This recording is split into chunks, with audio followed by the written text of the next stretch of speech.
Where do we put the pin? Hey guys, Raider here. Hope you're all doing great and having a fantastic day. This video is all about the upcoming Samsung Galaxy Z Fold 4, which we anticipate seeing in late August, early September. And let's talk about what we know about it so far. So we can pretty much be guaranteed, we have the confirmation that we are going to see an S Pen silo. Thank flippin' goodness. I mean, that has been my number one gripe with the Z Fold 3. Here's how I look at the S Pen, guys.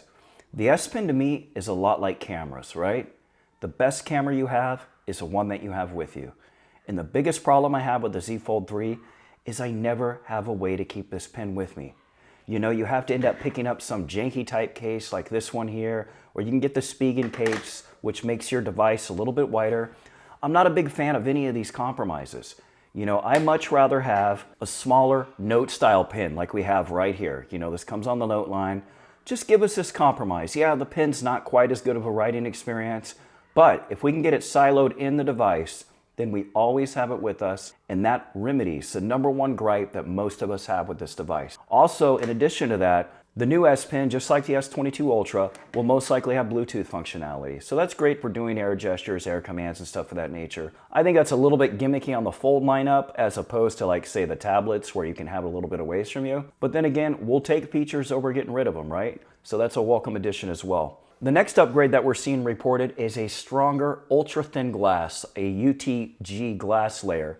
This is what they currently use on the Fold 3, and the new one is expected to be close to 50% stronger. Of course, that could change as we get closer to the release time, but those are the rumored specs so far. And in addition to that, we're likely to see a little bit less of a crease. Now, the camera's not picking it up too well right now, but if you're under direct sunlight, or you have light coming in through a window pane, something of that nature, or you're looking at the device from an angle, you will see the crease. So if we can get rid of some of that, that is also a welcome addition. The next thing we know for sure is that the screen size is going to be relatively unchanged. Right now we're at 7.6 inches diagonal on the Fold 3. We're looking at 7.56 rumored diagonal on the Fold 4, bringing the screen size down just a little bit.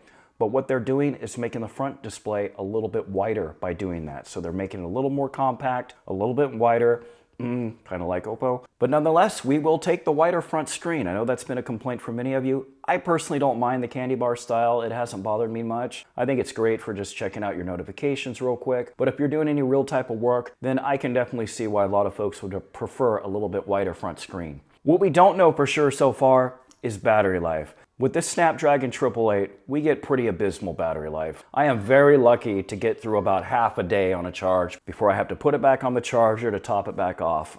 It is definitely not an all-day device. My concern with the Fold 4, though, is with the new pin silo that we are getting, we're going to lose a little bit of room for the battery. So I'm definitely concerned that we may actually take a little bit of a hit on battery life. I doubt that, though. I just can't see them releasing the Fold 4 without improved battery life, given the number of complaints we've had so far with the Fold 3. The next thing that's not for certain is the price.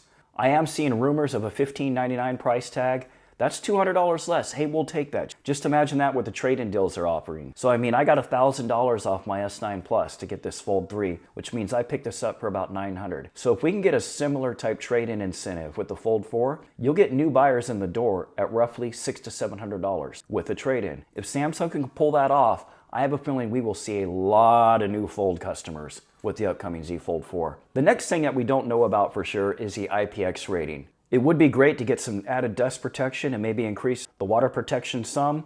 As it stands right now, we have no dust protection and an 8 rating on the water, so an IPX 8.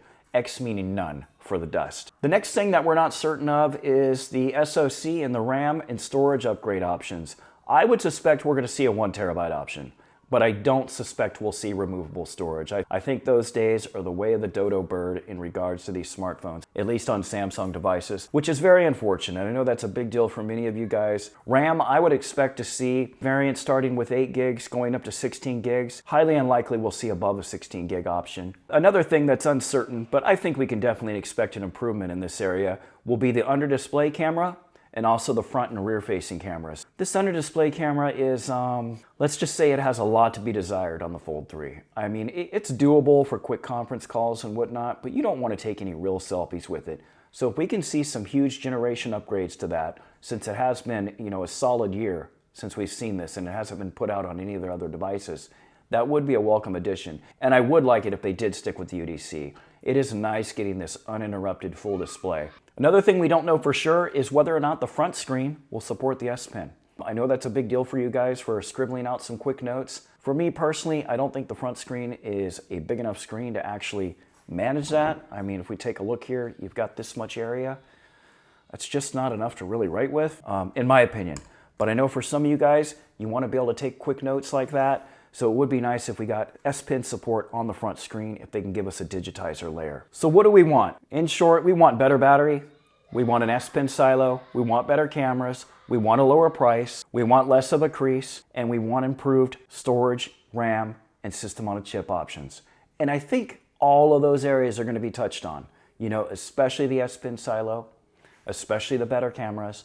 And I definitely think we're going to see a lower price point. I don't think we'll see the $1,900 price point this time at all. We're going to see a reduction. They're going to try to get people in the door. I think the Fold 4, this is the iteration that Samsung is banking on. You know, this is going to introduce people to the future of what Samsung is thinking for phones. Not just with this single fold, but with bifold, trifold, rollable, slidable, all these different devices that they've already put prototypes out for. This is the direction they're going. And I really like the direction they're going with this because as someone that's a huge fan of tablets, like I recently got the Tab S8 Ultra, it really makes our buying decisions a lot easier. And what I mean by that is if you only have a phone and you're thinking about picking up a tablet, you now have to sit there and wonder to yourself, well, do I get something that's a little bit smaller in the 8, 9, 10-inch area?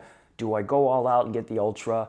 You're kind of stuck in that middle ground area of uncertainty because you don't have a device that meets any of that criteria. You just have your phone, so now you need a tablet. However, if you have something like the Fold 3 or upcoming Fold 4, you unfold it like this, you now have a full-on mini tablet, which means you're no longer thinking about picking up an 8 or 9-inch tablet.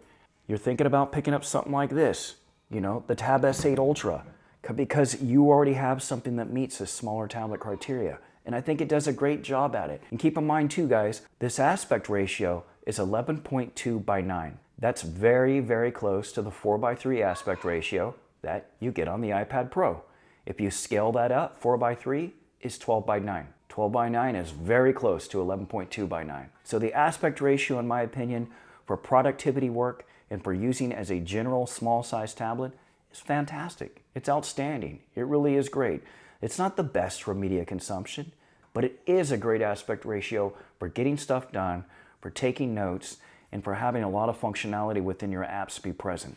All right, guys, so 2022 is shaping out to be a very exciting year for Samsung. I mean, we just had the S22 lineup get released. We have the Tab S8 line with the Tab S8 Ultra. We also have the Galaxy Book 2 360. Pre-orders are up for that now, and that'll be out early next month. And then later this year, in late August, early September, we will have the Galaxy Z Fold 4. I will be upgrading for sure. I don't know how I'm going to get out of this 3-year plan that I'm on with AT&T, but I'm going to find a way. I'm going to find a way to ditch this thing and get the Fold 4 in the lineup. If any of you guys have any suggestions on how to get out of your trade-in arrangements or long-term contracts with your carrier, please let me know. I usually just buy them outright. This time I did do the trade-in, so I'm kind of locked into the 3-year deal with AT&T. So if you have any hints, please let me know. A lot more Samsung content to come, guys. That's kind of what I'm specializing here. If you like keeping up with Samsung, please consider liking and subscribing. I really do appreciate your support. This is a new channel. I'm just trying to grow things slowly and make small improvements as I move along. And I really do appreciate each and every one of you. As always, guys, thanks for watching.